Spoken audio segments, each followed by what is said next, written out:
చరిత్రలో ఈరోజు డిసెంబర్ 16 పండుగలు, దినోత్సవాలు.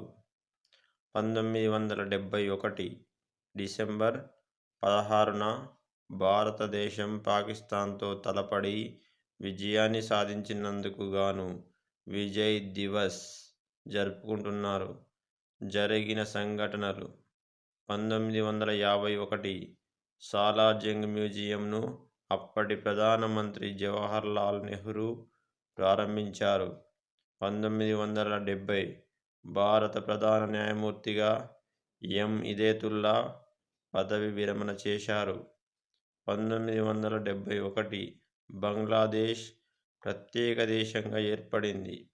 జననాలు, మరణాలు: 1912 ఆదుర్తి సుబ్బారావు తెలుగు సినిమా దర్శకుడు. జననం 1919 చింతలపాటి సీతారామచంద్ర వరప్రసాదమూర్తి స్వాతంత్ర సమరయోధుడు. 1800 ఎకరాలు దానం చేసిన దాత.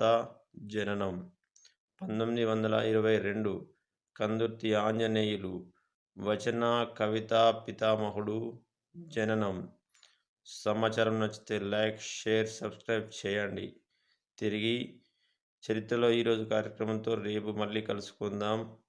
జై జవాన్, జై కిసాన్, జై భారత్, జై హింద్.